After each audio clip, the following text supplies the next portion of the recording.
Pinatay na manager ng Puerto Princesa City International Airport. May person of interest na? Bago sa detalye, paki-like, follow, and share at mag-subscribe na rin po sa ating Mararo at Your Service page. At ngayon, ito ang ating pong special report. Meron ng lumalabas na person of interest sa pagpatay kay Joanna Johnson Infante, dating acting manager ng Puerto Princesa International Airport sa lalawigan ng Palawan. Sa ating pakikipag-ugnayan sa pamamagitan ng telepono kay Louie La Rosa ng Radyo Bandera Palawan na mayroon ng maaaring tumutukoy sa suspect. Pakinggan ang ating phone interview kay Louie La Rosa ng Radyo Bandera Palawan. Opo. Bali, ongoing sir yung ngayon, yung manhunt operation doon sa suspect na nakamotor. Mayroon na ring pangalan kasi doon sa video na nilabas namin, nakuha namin doon sa source na binanggit ng victim a few days bago yung kahapon, yung plate number ng motor. Kasi yung motor na yon halos 1 week siyang sinusundan. Paglabas ng bahay, nung una okay lang, pero araw-araw, nung sinusundan na siya, dina-document na niya. Bawat nakita niya, binibidyoan niya, minsan sa likod, minsan sa harap, minsan naladaanan niya na lang. So, nag-worry na siya. So, pinasa niya sa mga friends niya yung mga video na kuha niya dahil meron nang threat sa kanya na baka ganon. At nangyari na nga kahapon yun. Si Miss Joanne, yung victim, allegedly, may mga alam siyang anomalya sa Kaap, Palawan. Kaap, Palawan. Yung mga, halimbawa, yung mga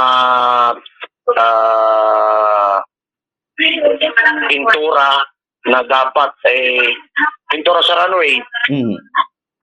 Dapat yung high-end paint siya pero nilalagay lang nila latex para makamura, para kumita. So, dinadocument niya yung mga ganon para makagawa ng affidavit, mapasubscribe para maging legal documents, no? Para may hawak siyang gano'n eh. Makikipagkita na sana siya, yung sa source namin, makikipagkita na sana sa abogado para mag-execute ng affidavit, pero hindi na siya umabot dahil pinatay na siya kahapon. May alam siya, di umano, ng mga anomalya sa loob ng Kaap, madaling salita. Ayun, okay. So ano po ang ng pulis dito? Wala pa pong press release yung PNP.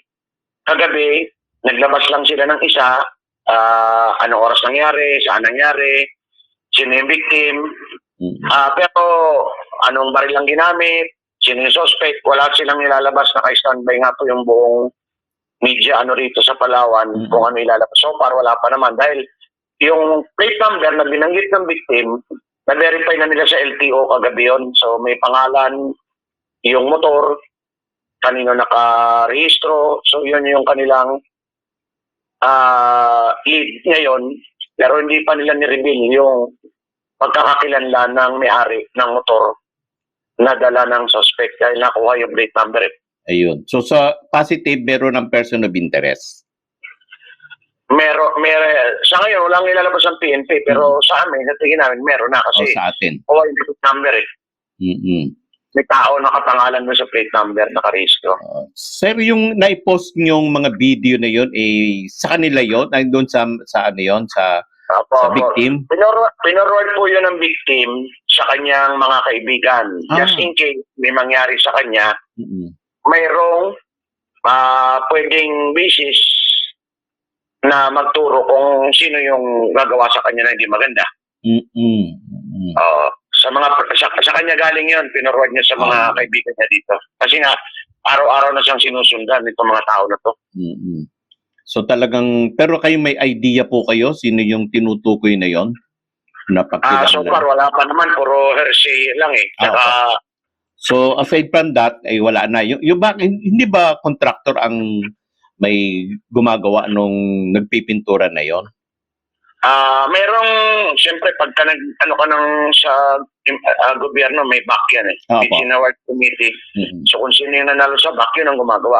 Mhm. Pero allegedly, parang gawa-gawa na lang yung ano, katulad sa DPWH, Opo. tapos pinagamit na yung pangalan ng contractor, sila na yung gumagawa para magkapera sila Tama. doon sa project. Pero ano yan, sir, hearsay pa lang yan, Opo, parang opo, opo. wala pang mag-support ng ano. Opo, oo. So, ganun pa lang nangyari. So, sige po, sir, at maraming salamat, sir. Ano po? At patunguan niya, biktima sa San Pedro Parish Church para dumalo sa Ash Wednesday Mass nitong February 18. Subalit sinundan na ito ng isang personalidad na naka-helmet at ito'y sunod-sunod na pinaputukan sa likod habang ito'y naglalakad.